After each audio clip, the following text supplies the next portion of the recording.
This is the Night Wolf howling at you, and today we're going to take a look at the Vintage Collection Masters of the Universe Skeletor figure, the evil Lord of Destruction. The Vintage Collection being, of course, for all intents and purposes, it's a more articulated version of classics when you get right down to it. We got our first one of these as the 40th anniversary of He-Man a number of years ago, and now they're finally giving us Skeletor. The sides of the box are just continuing the explosion of rocks, so we don't need to worry about that. On the back of the box, we have artwork that is definitely done in the style of the vintage toys, even to the point where Castle Grayskull looks much like the vintage toy. Technically, it looks like you can see right through to the world behind it. Skeletor ruthlessly schemes to take control of Castle Grayskull and all Eternia. Masters of the Universe 7-inch action figures, you can collect them all, each sold separately. You can press the Power Sword into his hand, press the Havoc Staff into his hand, and the only figure in this wave is Skeletor, the evil Lord of Destruction. However, we do have an additional information blurb on these figures, or this figure I should say. In 1982, Masters of the Universe took the world by storm with action figures that captured the imaginations of people from here to Eternia. Today, the Masterverse celebrates the original designs as modern 7-inch scale action figures with the Vintage Collection. And apparently they are putting more of these guys out. Like, it looks like Walmart, and I'm wondering if these are Walmart exclusives, the vintage versions, because during Walmart days or Walmart's Collecticon, whatever the hell they call it, supposedly we'll be getting two more, a Fakor and I think it was Stratos, actually, which seems like a weird choice. I would have gone for Tila. But anyway, let's go ahead and open this sucker up, shall we?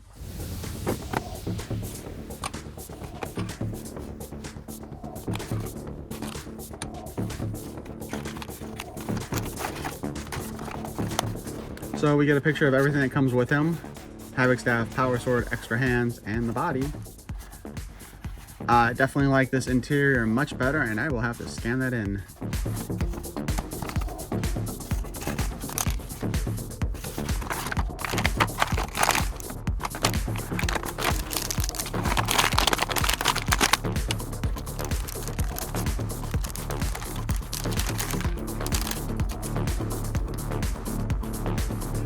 You know, I'm not going to lie, for a moment there, when I saw that come out of the plastic and I didn't see the Power Sword with it, I thought maybe I did not get a Power Sword and would have been kind of ticked off. But the Power Sword was in the little envelope. The hands that he comes with as extras are a fist and an open clawed hand like the vintage toy had. Aside from that, he does come with the two gripping hands, which, generally speaking, is probably what I'm going to keep on him. His Havoc Staff here looks pretty nice, very detailed. A couple years ago, as one of their special items that you could order from, I think, the conventions, they'd had a 2-pack with like these vintage versions of Skeletor and He-Man. The He-Man, of course, we got released separately later on with regular weapons. That pack had actually had some die-cast weapons with it. Obviously, these are not die-cast. And I think overall this was almost the same Skeletor, although that one had a mouth that opened and this one does not. So that is something to be aware of. He does have, it looks like, a bigger body build than our standard Masterverse figures do. Although it does not look to me like it's the same as that vintage style He-Man either, though. Because I think that vintage style He-Man definitely looked more like a taller vintage toy or taller Origins toy than this one does. Though I think this one looks really nice. I think this is definitely a really good design overall. But let's go ahead and take a better look at, like, say, for example, that face sculpt. The eyes are painted red in the back, so he's got, red pupils. Let's just go with that. The face itself looks really good. Looks kind of mean. The way they painted it just looks, I mean, it's perfect. It definitely looks, I think, the way Skeletor should look. And the hood is your standard Skeletor hood. They added some highlights to the armor, the little brass buttons, but the little, like, the studs are all painted, the skeleton and the jewel in the front. Kind of would have been nice if they painted the jewel part a different color, but I'm not going to complain too much about that because they did overall. I mean, it looks perfect. I think this is definitely maybe one of those times when the less is more thing kind of works for him. Because they could have gone overboard and like painted up here and stuff too, and painted the little bat logo thing, which sometimes looks good and sometimes doesn't. His back is designed to hold this power sword. It is a bit unfortunate, however, that the power sword does not come with a half version, so that you can connect it to a half version of He-Man's sword, but of course we didn't get that either in He-Man's. What would be kind of nice, I guess, is if they did give us a power sword that was half He-Man, half Skeletor's. Doesn't even have to come apart. It could have just been painted that way, and I think it would look really cool.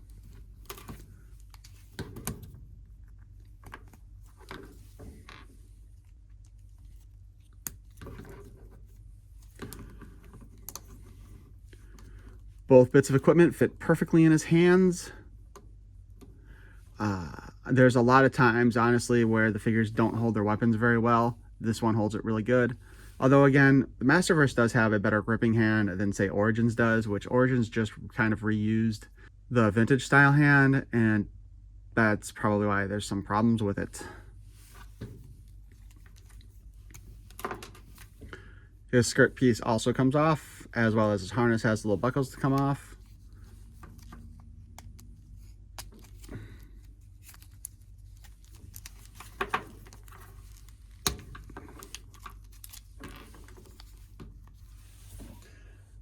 So, okay, so maybe this is the same torso they used on that vintage He-Man. It is definitely bigger than the ones that they did with the standard Masterverse figures. Though, I mean, he is ripped, but he looks like mechanically ripped. Not, it doesn't look natural. And his loincloth is pretty much standard. It also does appear as if Skeletor's head is a separate piece from the rest of the mask and probably just glued on there. Editing Nightwolf here, just going to say that I meant to say that the face was a separate part from the hood and that they were glued together. The way I said it sounded really stupid.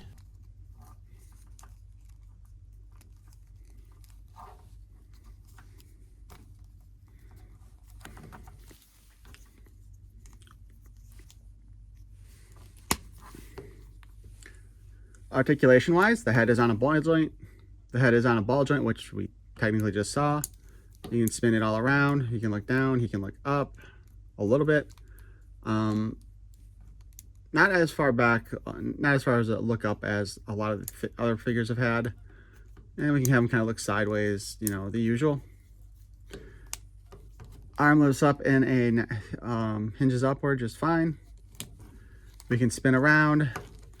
The shoulder fringe, with it all separately, does just move really easy and does not interfere really at all with the spinning. He's got a bicep cut. He's got a double jointed elbow. We love our double jointed elbows. His hand can spin at a 360 and has the in and out hinge on it. He has a boob cut, because that is what I call that one. It can wiggle all around. You can turn it a little bit. I do fear that if you try to turn that too much, it would likely snap the joint inside. But as you can see, you can also pose him sideways and stuff like that too. We have a spin at the waist per normal. He has cuts in his loincloth, so we can get the full articulation, so we can kick forward that far. We kick back that far, letting him do the splits. Speaking of which, we can also have him kick out like this, and that is an impressive kick. Full on splits again. We have a thigh cut. I love our thigh cuts. Double jointed knee. Ow. Spin at the boot cut. We do have a hinge at the ankle, which is really tight on this figure. It moves back more than it moves forward, but there is also a spin attached to it. Now let's go ahead and see if we can do our fun pose.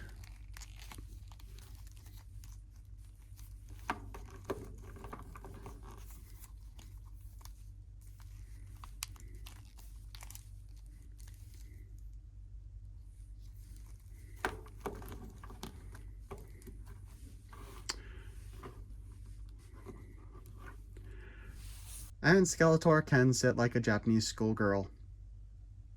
Bravo, Mattel. I appreciate that, as ridiculous as it looks.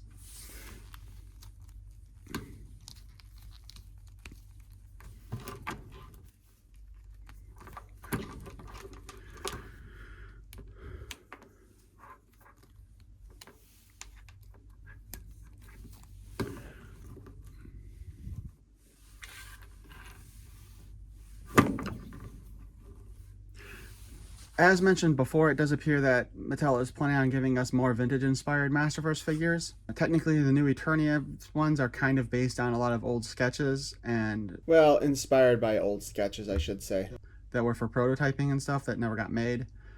In this case, I'm not sure how I feel about them just redoing this. I think Origins has done a really good job of giving us Vintage Inspired collection. At the same time, having Vintage Inspired Masterverse height figures is also really nice too. I'm not gonna lie, I do kind of like that, but it is a lot of buying more stuff. That being said, I hope Teela is one of the early ones that they do on this, because Teela is still my favorite character in Masters of the Universe, so I want more of her. Also, Mattel, don't forget, we have still not gotten a figure of the 2000X Sorceress. Let's go ahead and get that one out there soon. Thank you. But let me know what you think of this. Are you excited about them redoing the vintage style figures in Masterverse size, or do you think it's a waste of time and money? This is especially true if it ends up being a Walmart exclusive line, because now it's going to make things a lot more difficult. But please, again, let me know what you think of these figures, and are you trying to get them as well? Were you able to order one? I don't know if they'll show up in stores or not anytime soon, but, you know, maybe you'll get lucky and find it there. I would consider buying a second one just because I have two of the He-Mans and I left one in package. But if you enjoyed my content, please leave a like. Smash that like button, as some people like to say. And if you'd like to subscribe to my channel to see more of my nonsense, I would appreciate it. Thank you for watching. Peace and love.